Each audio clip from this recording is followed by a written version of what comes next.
L'Assemblée va entendre l'allocution de Son Excellence Monsieur Luiz Inácio Lula da Silva, président de la République fédérative du Brésil. Je prie le protocole de bien vouloir accompagner Son Excellence. On behalf of the General Assembly, Au nom de l'Assemblée générale, j'ai l'honneur de souhaiter la bienvenue à Son Excellence Monsieur Luiz Inácio Lula da Silva, président de la République fédérative du Brésil, et je l'invite à prendre la parole devant l'Assemblée. Meus cumprimentos ao presidente. Je salue le président de l'Assemblée générale, l'ambassadeur Denis Francis de Trinité et Tobago. C'est un véritable plaisir que d'avoir été précédé par le secrétaire général des Nations Unies, Antonio Guterres. Je salue chacun et chacune des chefs d'État et de gouvernement et délégués ici présents. Je rends hommage à notre compatriote Sergio Vieira de Mello et aux organisations victimes d'une attaque brutale à Bagdad il y a 20 ans. J'aimerais également faire part de mes condoléances aux victimes du tremblement de terre au Maroc et des inondations en Libye. Tout comme cela a été le cas dans l'État du Rio Grande do Sul de mon pays, ces tragédies ont coûté la vie à bien des personnes et ont entraîné de nombreux dégâts. Nos pensées et nos prières vont aux victimes et à leurs familles. Mesdames et messieurs, il y a 20 ans, jour pour jour, je m'exprimais du haut de cette tribune pour la première fois et je disais, le 23 septembre 2003,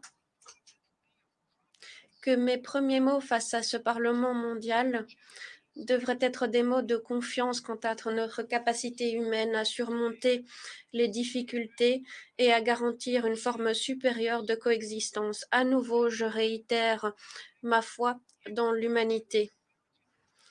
Le monde, pourtant, n'avait pas encore pris l'ampleur de la crise climatique. Aujourd'hui, cette crise est à nos portes, détruit nos maisons, nos foyers, nos villes, nos pays, fait des victimes et inflige des souffrances à nos frères, plus particulièrement les plus pauvres. La faim, le thème central de mon allocution face à ce Parlement mondial il y a 20 ans, touche aujourd'hui 735 millions de personnes qui s'endormiront ce soir sans pouvoir manger demain. Le monde est de plus en plus inégal. Les 10 milliardaires les plus riches disposent de plus de richesses que les 40% les plus pauvres de notre humanité.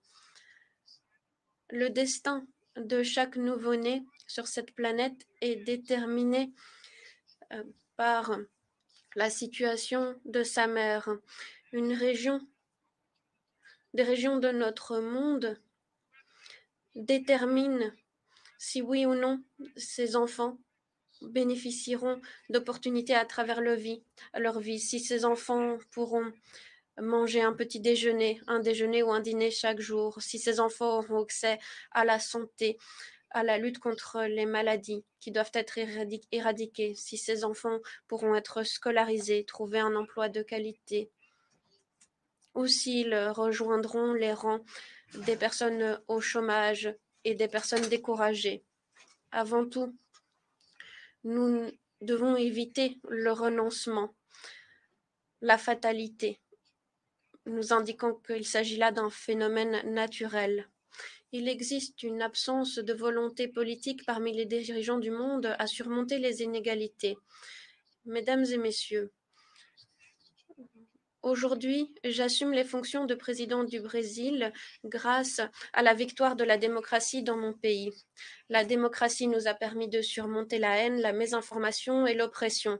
L'espoir, à nouveau, a vaincu la peur. Ma mission est d'unir le Brésil, de reconstruire un pays souverain, juste, durable, équitable, généreux et joyeux. Le Brésil occupe à nouveau la place qui lui revient dans sa région, dans le monde et dans le multilatéralisme. Je n'aurai de cesse de le répéter, le Brésil est de retour, notre pays est de retour pour apporter sa contribution face aux nombreux enjeux internationaux. O país está de volta para dar a sua devida contribuição. Notre pays est de retour pour faire sa contribution face aux nombreux enjeux internationaux. Nous réoccupons notre rôle de plaidoyer en faveur de l'universalisme qui se caractérise par le dialogue avec tous. La communauté internationale est au proie à de nombreuses crises. La pandémie de la COVID-19, les crises climatiques, l'insécurité alimentaire, la crise énergétique viennent exacerber les tensions géopolitiques. Le racisme, l'intolérance, la xénophobie font rage, sont encouragés par les nouvelles technologies qui sont censées nous rapprocher. Si nous devions résumer ces difficultés en un seul mot, nous pourrions utiliser celui d'inégalité. Les inégalités sont au cœur de ces phénomènes ou les aggravent.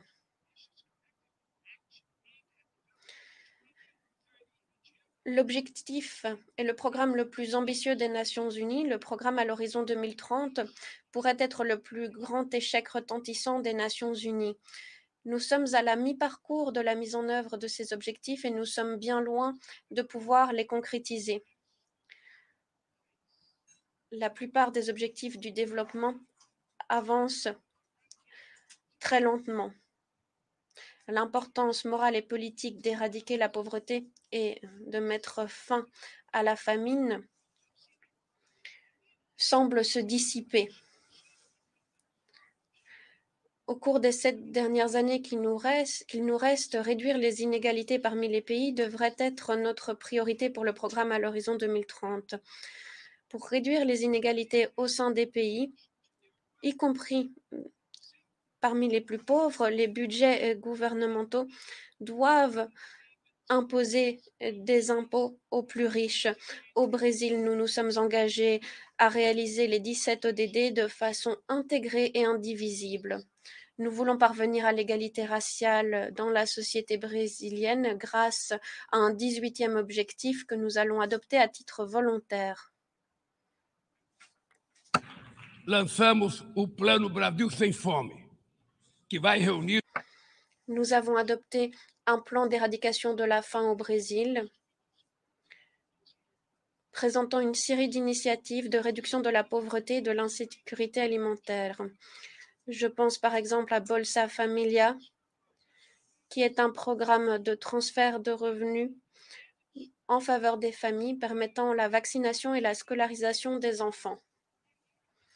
Nous nous inspirons de Berta Lutz, un pionnier et un plaidoyer une militante en faveur de l'égalité des sexes et de la Charte des Nations Unies. Nous avons donc adopté une législation sur l'égalité des salaires entre hommes et femmes lorsqu'ils assument les mêmes fonctions. Nous voulons lutter contre les féminicides et toutes les formes de violence perpétrées à l'encontre des femmes. Nous allons également plaider en faveur des groupes LGBTQI+, et des personnes vivant avec un handicap. Nous allons faire le choix de pratiques de participation sociale comme outil stratégique de mise en œuvre des politiques publiques. Pour lutter contre les changements climatiques, nous devons penser à demain et lutter contre les inégalités historiques. Les pays riches ont pu croître grâce à des modèles de production riches en émissions de gaz à effet de serre. L'urgence climatique nous indique qu'il est urgent de rectifier le tir et de mettre en œuvre ce que nous avons adopté. Nous devons parler des responsabilités communes et différenciées. Ce sont les pays les plus vulnérables de l'hémisphère sud qui sont les plus durement touchés par les changements climatiques. Les 10% les plus riches de notre population mondiale sont responsables de près de la moitié des émissions carbone dans notre atmosphère. Nous, les pays en développement, nous ne voulons pas utiliser ce modèle de développement. Au Brésil, nous l'avons déjà prouvé et nous le prouverons à nouveau. un modèle de développement durable et juste d'un point de vue social est possible. Nous sommes à l'avant-plan de la transition énergétique et nos systèmes de production sont parmi les plus propres du monde. 87% de notre production électrique provient de sources propres et renouvelables. L'énergie solaire, l'énergie éolienne, la biomasse, l'éthanol et le biodiesel croissent chaque année. Le potentiel de l'hydrogène vert est immense.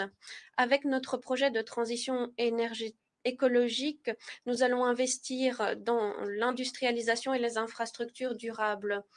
Nous avons repris notre programme en faveur de l'Amazonie avec des mesures de supervision et de lutte contre les crimes environnementaux. Ces 8 derniers mois, la déforestation en Amazonie, au Brésil, a pu être réduite de 48%. Le monde n'a de cesse de parler de l'Amazonie.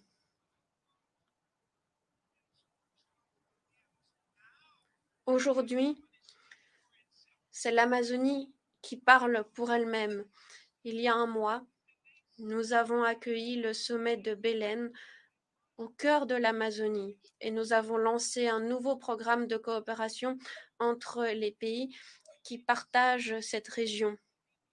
On recense 50 millions d'Américains du Sud qui habitent dans l'Amazonie et dont l'avenir dépend de mesures déterminées et coordonnées des pays assumant leur souveraineté sur cette région. Nous avons également facilité le dialogue avec des pays abritant des forêts tropicales en Afrique et en Asie. Nous voulons arriver à la COP28 à Dubaï, munis d'une vision conjointe reflétant nos priorités en matière de préservation de l'Amazonie, du bassin du Congo et du Mékong, conformément à nos besoins. Si nous ne mobilisons pas nos ressources financières et technologiques, nous ne serons pas en mesure de mettre en œuvre l'accord de Paris ou le cadre mondial de la biodiversité. La promesse d'allouer 100 milliards de dollars annuellement aux pays en développement reste encore lettre morte. Aujourd'hui, ces montants ne suffiraient pas pour répondre aux besoins qui atteignent des milliers de milliards de dollars. Monsieur le Président, le principe sur lequel est fondé le multilatéralisme, à savoir l'égalité souveraine des nations, s'érode. Au niveau international, les négociations permettant à chaque pays de se faire entendre perdent de leur élan. Alors que les institutions reproduisent les inégalités, elles font partie du problème et non de la solution. L'année dernière, le FMI a rendu disponible 160 milliards de dollars en droits de tirage spécial aux pays européens et seulement 34 milliards de dollars aux pays africains.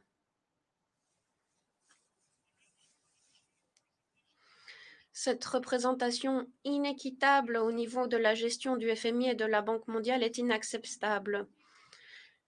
Nous n'avons pas pu corriger les excès de la dérégulation des marchés ou encore garantir l'appui minimal de l'État. Les jalons d'une nouvelle gouvernance économique font encore défaut. Les pays BRICS sont le fruit de l'inertie et constituent une plateforme stratégique pour promouvoir la coopération entre les pays émergents. L'élargissement du groupe à l'occasion du sommet de Johannesburg nous permet de renforcer notre lutte en faveur d'un ordre mondial permettant la pluralité économique, géographique et politique au XXIe siècle. Nous sommes une force qui œuvre en faveur d'un commerce international plus juste, alors que le multilatéralisme est en crise. Le protectionnisme des pays riches gagne du terrain, alors que l'OMC est paralysé, notamment son système de règlement des différends. Personne ne se souvient des négociations de Doha pour le développement. Dans le même temps, le chômage, les conditions de vie précaires hypothèquent la confiance de la population quant à la possibilité d'un avenir meilleur, plus particulièrement chez les jeunes. Les gouvernements doivent reconnaître la dissonance entre la voix des marchés et la voix des peuples. Le néolibéralisme exacerbe les inégalités économiques et politiques qui sapent nos démocraties. Il s'agit d'un lait qui continue à marginaliser nos peuples. Parmi cette situation de chaos, l'extrémisme, le rejet de la politique et de véritables solutions font rage. Beaucoup cèdent à la tentation de remplacer le néolibéralisme par un nationalisme autoritaire, conservateur et primitif. Nous renonçons à ces discours qui exploitent les immigrants, qui remettent en question l'État-providence et s'en prennent aux droits des travailleurs. Nous devons plaider en faveur de traditions plus humanistes qui ont inspiré la création des Nations unies. Aucune des avancées sociales ou économiques en Brésil n'a été possible sans l'appui de l'État. Des journalistes tels que Julian Assange ne sauraient être condamnés dans une société utilisant l'information de façon transparente et légitime. Nous devons lutter contre la mésinformation et la cybercriminalité. Les applications et les plateformes ne doivent pas servir à abolir les lois du travail pour lesquelles nous avons tant lutté. Alors que nous allons assumer la présidence du G20 en décembre prochain, nous n'épargnerons aucun effort pour lutter contre les inégalités sous toutes leurs dimensions dans le cadre de nos efforts internationaux. Conformément au slogan « Créer un monde plus juste et une planète plus durable », notre présidence brésilienne donnera la priorité à l'inclusion sociale, la lutte contre la faim, la lutte pour le développement durable et la réforme des institutions de gouvernance internationale. Monsieur le Président, il ne saurait y avoir de durabilité ou de prospérité sans la paix. Les conflits armés constituent un affront à notre rationalité humaine. Nous connaissons les horreurs et les souffrances entraînées par les guerres. Nous avons le devoir de promouvoir une culture de paix. Nous devons renforcer notre détermination et notre vigilance. Il est préoccupant de constater que certains différends non résolus perdurent alors que de nouvelles menaces se profilent à l'horizon. La difficulté de garantir la création d'un État de la Palestine en est la preuve. À cela vient s'ajouter la crise humanitaire en Haïti, le conflit au Yémen, les menaces qui pèsent sur l'unité nationale de la Libye, les ruptures institutionnelles au Burkina Faso, au Gabon, en Guinée-Conakry, au Mali, au Niger, au Soudan, au Guatemala. Nous sommes les témoins d'un risque d'un coup d'État qui risque d'empêcher le gagnant d'élections démocratiques à assumer ses fonctions. La guerre en Ukraine a mis en lumière notre incapacité à concrétiser les buts et principes de la Charte des Nations Unies. Ne sous-estimons pas ces difficultés à garantir la paix. Aucune solution ne sera pérenne si elle n'est pas fondée sur le dialogue. Je n'ai eu de cesse de le répéter. Nous devons œuvrer pour créer des possibilités de négociation. Nous investissons beaucoup dans les armements et très peu dans le développement. L'année dernière, les dépenses militaires ont atteint 2 000 milliards de dollars. Les dépenses en matière d'armement nucléaire ont atteint 80 milliards de dollars, soit 20 fois plus que le budget ordinaire des Nations unies. La stabilité et la sécurité nous échapperont tant qu'il y aura l'exclusion sociale et les inégalités. L'ONU a été créée pour abriter la compréhension et le dialogue. La communauté internationale est face à un choix. D'un côté, le renforcement des conflits, des inégalités et l'érosion de l'état de droit. D'un autre côté, le renouvellement des institutions multilatérales créées pour promouvoir la paix. Les sanctions unilatérales entraînent bien des souffrances aux populations des pays concernés.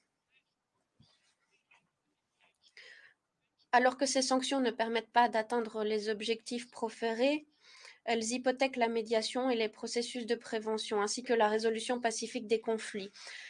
Le Brésil continuera de rejeter de telles mesures adoptées hors de l'appui de la Charte des Nations Unies, telles que l'embargo financier et économique imposé contre Cuba, qui est en fait également la tentative de qualifier ce pays d'appui du terrorisme. Nous allons continuer de dénoncer toutes les tentatives de diviser notre monde en zones d'influence ou les tentatives visant à réattiser la guerre froide. Le Conseil de sécurité perd progressivement en crédibilité. Sa fragilité est le fruit de mesures des membres permanents qui s'adonnent à des guerres interdites avec pour objectif l'expansion territoriale ou les changements de régime. La paralysie du Conseil est la preuve la plus éloquente de l'importance de la réforme. Mesdames et messieurs, les inégalités devraient nous enrager. Nous devrions être enragés face à la faim, la pauvreté, les guerres, le mépris face à la vie humaine.